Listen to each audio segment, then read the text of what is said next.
17년에 됐어요. 그 이 두 선을 총괄하는 것이 조선정보총국이 지금 현재 광화문의 정부종합청사, 제1종합청사 그 자리에, 거기가 군부 자리였어요. 예, 중추부. 거기에 저런 건물이 있었습니다. 이런 최근에 작년에 우리 제1교포 역사학자로 김문자 씨라는 분이 조선왕비 사례와 일본이라는 책을 냈어요.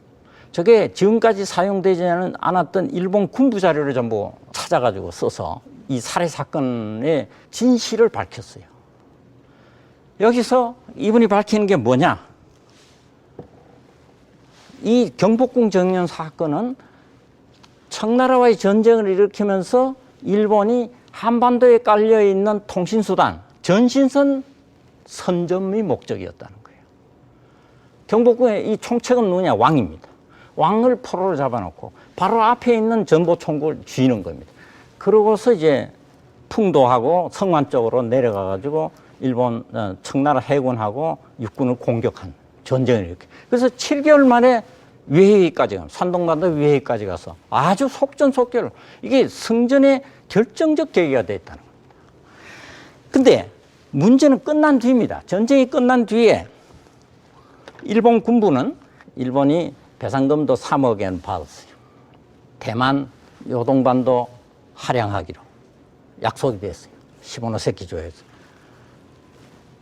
근데 곧 일주일, 6일 뒤에 요동반도는 안 된다. 삼국 간섭이 나왔어요. 그래서 반납했어요. 일본은 서양 나라들하고 해결해야 될 문제, 조약 개정 문제가 굉장히 많이 남아 있었어요. 그러니까 꼼짝없이 내놨어요. 그러나 속으로는 쓰리죠. 특히 군부가, 육군 참모부가 엄청 그 속여. 우리가 얻은 것은 뭐냐? 적어도 한반도에서 확보한, 전쟁 중에 확보한 건 내놓으면 안 된다. 그게 뭡니까?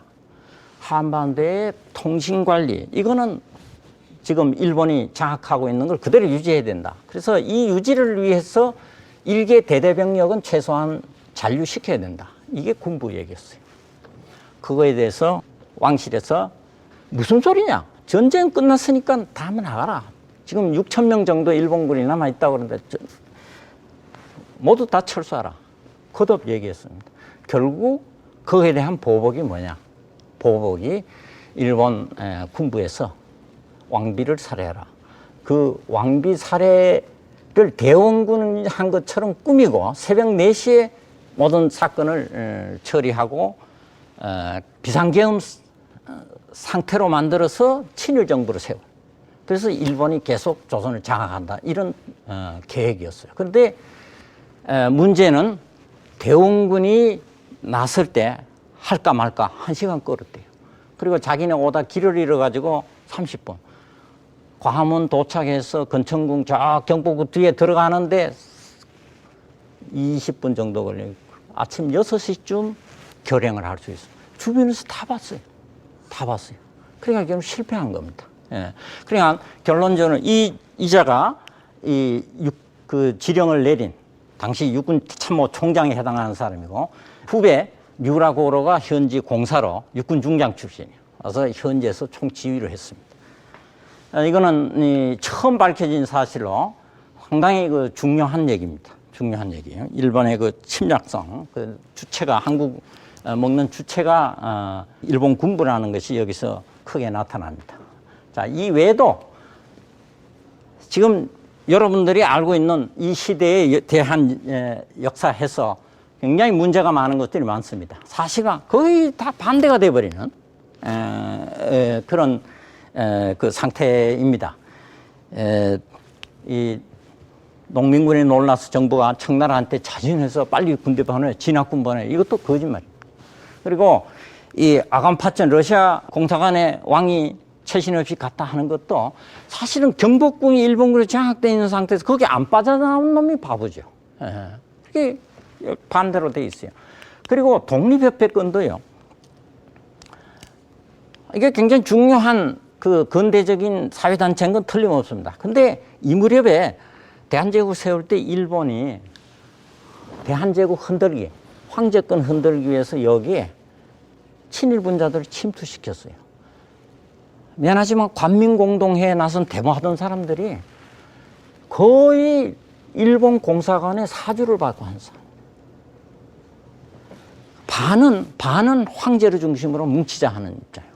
지금은 민권을 주장하는데 민권을 앞세우다가는 국권 날아가고 나면은 그때는 민권 찾을래 찾을 수 없다. 이런 입장에서 황제를 중심으로 뭉치자 하는 그런 사람들이 반이었습니다. 여러분 생각해 보세요. 왜 이런 일본이 역사 왜곡을 했느냐? 한국이 그런 대로 뭐 스스로 살아갈 힘이 있었다, 가능성이 있었다. 이렇게 되면은 자기네가 여기 와서 통감부 세우고 총독부 세울 이유가 없죠.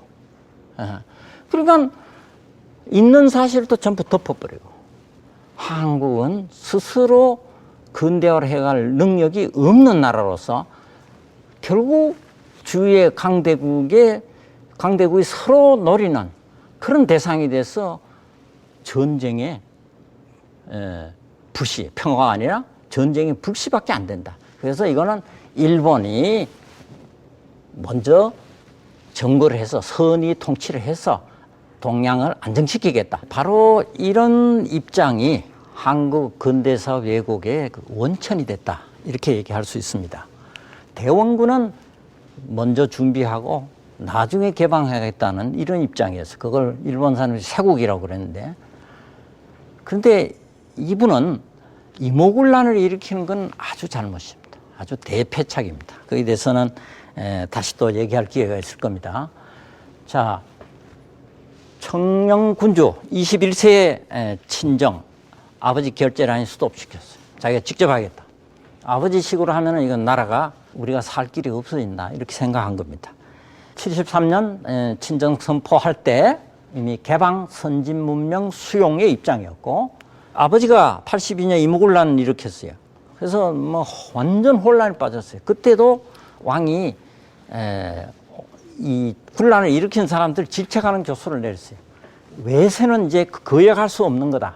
그리고 개국개화는 기독교 때문에 못한다고 그러는데 이건 서로 문제가 다르다. 별개로 분리할 수 있다. 이런 얘기를 했고, 양반들도 상공업에 종사해라. 천시하지 말고 평민자들도 양반자제와 함께 학교 다니라. 이것이 집안재산, 가제와 나라 부를 일으키는 길이다. 이런 선언적인 교서를 내렸습니다. 네. 네. 우리가 참 모르고 있던 역사적 진실이 많다라는 생각이 듭니다. 네, 그렇습니다. 예, 그런데 일제강점기 시대에는 이렇게 근대사에 대한 왜곡뿐만 아니라 조선 왕조에 대해서 심지어는 그 이전의 역사에 대해서도 많이 왜곡을 했다고 들었거든요. 예. 앞서서도 잠깐 소개를 해주셨는데 예. 이 점만은 꼭 짚고 넘어가야 한다라는 조선 왕조에 예. 대한 왜곡 어떤 게 있을까요? 이게 진원지가요, 예. 강대사입니다. 고종시대사. 여기에서 부정적으로 해놓고 이제 확대하는 겁니다. 사실 예. 또 일본에서는 한국 고대사 부정하는 게 있었어요.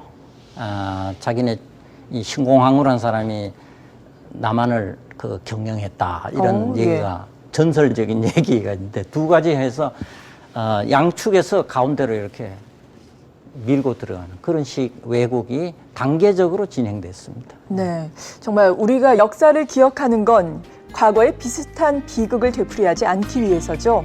더 나은 미래를 위해서 우리는 역사를 꼭 기억해야 하는데요. 그 첫 번째 발걸음은 역사의 진실을 제대로 아는 것에서부터 출발을 할 겁니다. 우리가 이 첫 발을 제대로 내딛고 있는지 스스로에게 자문해보는 시간 가져보면 어떨까요? 오늘 이 시간 여기서 마치겠습니다. 시청해주신 여러분 고맙습니다.